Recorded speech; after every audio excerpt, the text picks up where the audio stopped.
दाजी ने राज्य को भाषित आलस छोड़ पढ़े जो पढ़ावे। द्वादश दो अनेक भेद सुनाम मति श्रुत पंचम पावे। चारहु भेद निरंतर भाषित ज्ञान अभीक्षण शुद्ध करावे। ज्ञान कहे सुत भेद अनेको लोकों रोक प्रकट जो दिखावे। ज्ञान ऐसा है ज्ञान समान न आन जगत में सुख को कारण। यह परमामृत जन्म जरामृत रोग निवारण। क्योंकि आपको पता है 16 कारण भावनाओं का कितना सुंदर क्रम है कि यदि आपको प्रसम संवेग अनुकंपा आ जाएगा, दर्शन विशुद्धि भावना हो जाएगी, आपकी परिणाम विशुद्ध हो जाएंगे, तो आप विनयी हो जाओगे, आप नम्रीभूत हो जाओगे, आपका अहंकार खो जाएगा। और जब अहंकार खो जाएगा तो फिर आप शील व्रतों का पालन कर सकोगे। और शील व्रतों का जो पालन करता है वो निरंतर ज्ञान के अभ्यास में डूबा रहता है। उसे भी कथाओं से कोई लेना देना नहीं होता है। इसलिए कहा है ज्ञान समान न आन जगत में सुख को कारण। आप देखिए मूर्ख आदमी को ज्ञान भी करा दो तो क्या होगा, उसका विनाश हो जाएगा। एक आदमी ने सीख रखा था यस नो वेरी गुड और थैंक यू। तो आपको एक दिन कहीं जा रहा था और ट्रेन में चोरी हो गई। लोग सबसे पूछ रहे थे हमारा सामान देखा है, हमारा सामान। उसने सोचा अपन अंग्रेजी बखान दो, तो पूछा किसी ने तुमने सामान देखा? बोला यस। बोले दे दो? बोले नो नो। तो उसने थप्पड़ मारा, बोले वेरी गुड, और उसने और 2-3 मारे, बोले थैंक यू। आप समझ गए ये हालत है। अंग्रेजी सीख भी जाओ तो कहाँ क्या बोलना इसका पता होना चाहिए। इसलिए हमारे आचार्यों ने कहा आध्यात्मिक परिप्रेक्ष्य हो या लौकिक क्षेत्र हो, ज्ञान जरूरी है। आज ज्ञान तो पढ़ाया जा रहा है, लेकिन आज ज्ञान का अर्थ है मुक्ति का कारण हो। ज्ञान का अर्थ है ये लोक और परलोक सुखी कर दें। लेकिन आज का ज्ञान तो पहले पढ़ने के लिए लड़ते थे, पहले पढ़ने के लिए लड़ते थे, अब लड़कर पढ़ रहे हैं। आप पढ़कर भी लड़ रहे हैं। आप पता है एकलव्य ने छुपा कर अंगूठा दे दिया था, सिखाने वाले को सिखाया नहीं था। आजकल बच्चे अंगूठा दिखा रहे हैं, ये ज्ञान है आजकल। क्योंकि शिक्षक हो रहे हैं, अध्यापक हो रहे हैं, लेकिन गुरु नहीं हो रहे हैं। गुरु वो होते हैं जिनका अपना अनुभव होता है, जिनका अनुभव बोलता है, वाणी नहीं बोलती है। और सच पूछो जिनका आचरण स्वयं अच्छा होगा उसका प्रभाव भी पड़ेगा। और इसीलिए कहा है कोटि जन्म तप तपे ज्ञान बिन कर्म झरे जे। ज्ञानी के त्रिगुप्ति माही थे सहज चरे जे। कहते जो करोड़ों वर्षों में आज लोग उपास कर लेते हैं, एकासन कर लेते हैं, सब कुछ निर्जल कर लेंगे, नीरस कर लेंगे, लेकिन भेद विज्ञान नहीं आता है। और आचार्य कहते करोड़ों वर्षों की तपस्या करो तुम, और ज्ञानी बिल्कुल भी तपस्या नहीं करे, सम्यक दर्शन हो जाए तो समझो मोक्ष का टिकट पक्का हो गया। ज्ञान अभ्यास करे मन मांगी ताके मोह महात्म नहीं। ये शब्द तोता रटंत जैसा पढ़ने से नहीं होता है, ध्यान रखना। एक आदमी तोता खरीद लाया तो वो कहता था बहुत अच्छे, आप बहुत बुद्धिमान हो, मुझे ले आए। तोते वाले के दुकानदार के पास गया लेने वाला और कहने लगा तोता कैसा है? कहने लगे भाई साहब पूछ लो उससे। और वो तोते को सिखा रखा था मेरे क्या कहना, मैं तो बहुत अच्छा हूँ, दुनिया में मेरा सानी तो कोई नहीं, टक्कर करके दिखाए। तो उसने तोता तो सामान्य तोता था, बस उतना ही रट रखा था। और तोता वाले से पूछा तो उसने कहा पूछ लो उसके। उसने वो 2-3 शब्द रट रखे थे, मेरी क्या मिसाल, मेरी कोई टक्कर करके देखे, मैं तो अनमोल हूँ, मेरा मोल कोई क्या देगा। और वो तोते को ले आया।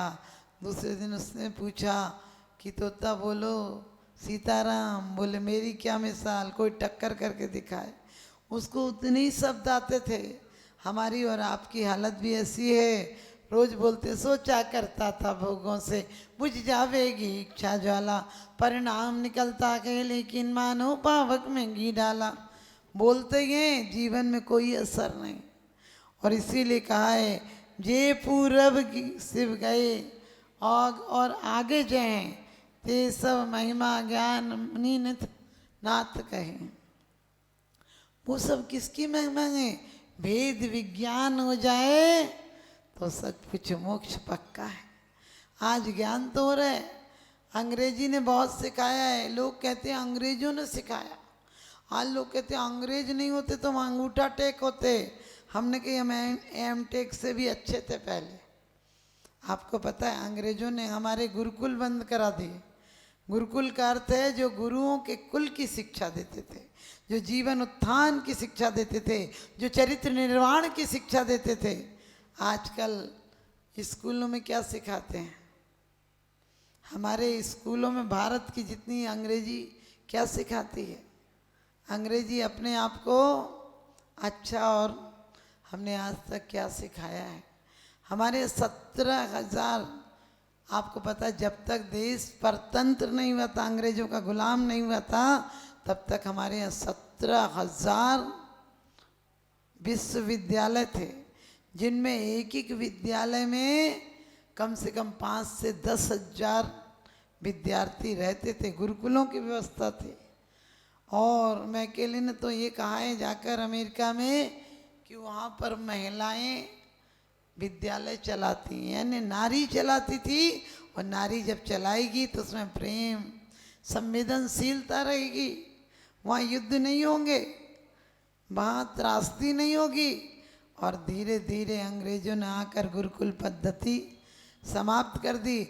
आपको पता है सबसे पहले स्कूल, अंग्रेजी स्कूल अमेरिका में खोला गया था, वहाँ 30 बच्चे भी नहीं थे। उसके बाद उन्होंने भारत में पॉलिसी चलाई कि उन लोगों को नौकरियां दी जाएंगी जिनके बच्चे कॉन्वेंट में पढ़ेंगे। अब कॉन्वेंट के में क्या पढ़ाया जाता है? 1 2 3 बाप बेटा फ्री। और हमारे यहाँ पढ़ाया जाता था 1 2 3 4 करो सभी से प्यार। पहले पढ़ाते थे का से कमल, का से कमाओ, खा से खाओ, गा से गीत गुनगुनाओ और घा से घर बनाओ। आजकल पढ़ा रहे हैं का से कर्जा लो, खा से खा जाओ, गा से गायब हो जाओ और घा से कोई मांगने आए तो गुर्राओ। ये पढ़ा रहे हैं। आप सोच सकते हैं हमारी बात बात पर हम कह देते सॉरी। हमने कि पहले तुझे ऐसी काहे नहीं हो रही। अरे हमारे यहाँ एक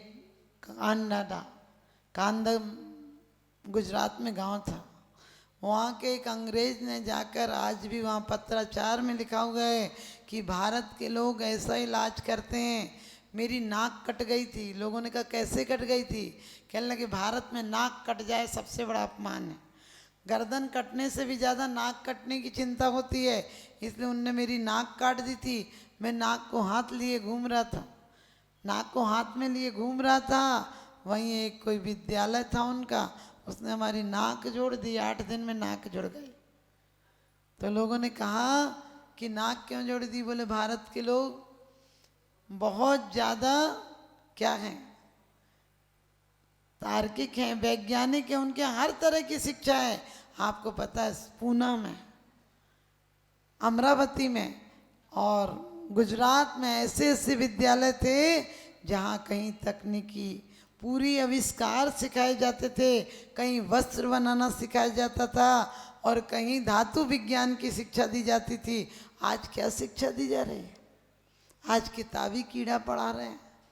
हम उन किताबों को सख्त जब्ती समझते हैं जिन्हें पढ़ पढ़ के बेटा बाप को खपती समझते हैं। हमारे यहाँ भव से तिरने की कला सिखाई जाती थी। आज पश्चिम की सभ्यता सिर्फ पेट भरने की कला सिखा रही, जीवन में जीने तक की कला नहीं सिखा पा रही।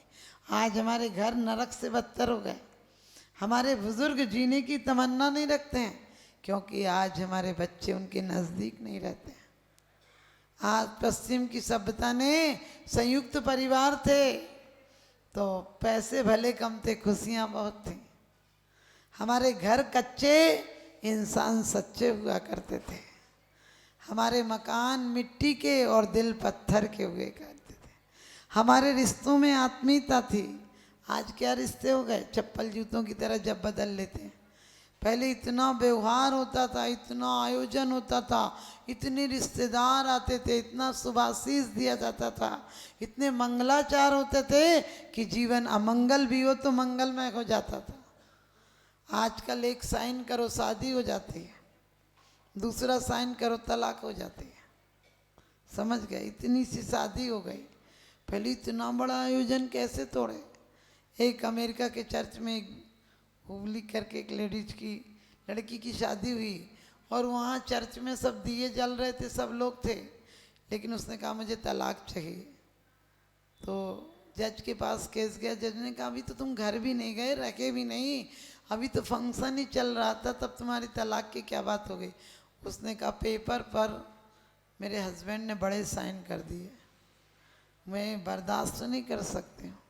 आप सोचिए पढ़े लिखे लोगों की हालत है, क्योंकि अब सब एमए सब में हो रहे हैं, कोई किसी की बर्दाश्त करने की हिम्मत नहीं रखता है।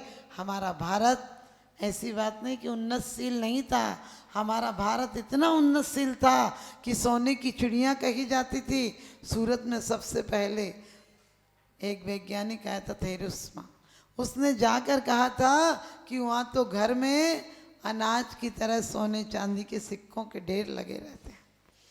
पहली बार यहाँ से जब सिर्फ सूरत से गया था तो आपको पता है 900 जहाज सोने के भर के गए थे, लेकिन घर को आग लगा दी घर के चिरागों ने। वास्तव में हमारे यहाँ हम भारत परतंत्र नहीं होता। बंगाल का एक राजा सराउद्दीन हुआ, उसको पास 3000 सैनिक थे और उन पर मात्र 300 सैनिक थे अंग्रेजों पर, लेकिन अंग्रेज वही काम करते थे, फूट डालो और शासन करो। उसको उसके मंत्री को फोड़ लिया और जब युद्ध करने, राजा तो निश्चिंत बैठा था कि मेरे 3000 सैनिक हैं, उनके 300 हैं, 10 मिनट में युद्ध निपट जाएगा। लेकिन ये जाकर मंत्री उससे मिल गया अंग्रेजों से और आत्मसमर्पण की घोषणा कर दी। बेचारे क्या करते, वो 3000 सैनिकों को लेकर उनने पूरे भारत पर आक्रमण शुरू कर दिया। आप सोच सकते हैं बाद में उस मंत्री को भी मार दिया अंग्रेजों ने, लेकिन पहले राज्य की लोभ दिखाया। आप लोग भी कोशिश करना, सुंदरता का लोभ, यश का लोभ, ख्याति का लोभ, धन कमाने का लोभ, ये सब छोड़ देना। हमारी भारतीय संस्कृति को ऊंचा ले जाएंगे, हमारे बुजुर्ग अमन और चैन की जिंदगी जी सकेंगे।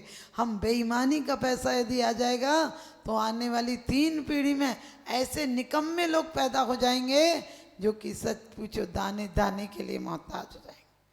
क्योंकि पुण्य की जड़ पाताल और पाप की जड़ अस्पताल। ऊपर वाला देता है तो छप्पर फाड़ कर देता है और लेता है तो चमड़ी भी उतार लेता है। कुंद कुंद स्वामी कहते हैं इच्छित फलम न लब्भई जय लब्भम तम न भुंजदे नीदम। तुम कृपणता से पैसा इकट्ठा कर लो, एफडियां बना लोगे, लेकिन न लोग सोचते हैं निर्माल का दोष लगेगा, मंदिर का खर्च हो गया। तो हमने कही मंदिर में यदि सही जगह खर्च नहीं हुआ तो भी पूरे अधिकारियों को निर्माल का दोष लगेगा, क्योंकि लोगों ने आपको इसलिए दिया है कि धर्म की परंपरा में खर्च हो। पैसे एफडी बनाने के लिए दिए क्या? आप सोचते हैं एफडियां बन जाए, इन मकानों का क्या करोगे? धर्मात्मा नहीं रहे तो धर्मशालाओं का क्या करोगे? जब नाक न रही तो नथनी का क्या करोगे? जब घर के लोग ना रहे तो इन कोठियों का क्या करोगे? तो आप लोग ध्यान रखना, आज मकान ऊंचे और दिल छोटे हो गए हैं। पत्थर के मकान बनाने लगे हैं लोग, पत्थर के मकान बनाने लगे हैं लोग, दिल के मकान ढाने लगे हैं लोग। अपने बच्चों से सुखों की उम्मीदें करते हैं, लेकिन अपने बुजुर्गों का दिल क्या दुखाने लगे हैं लोग।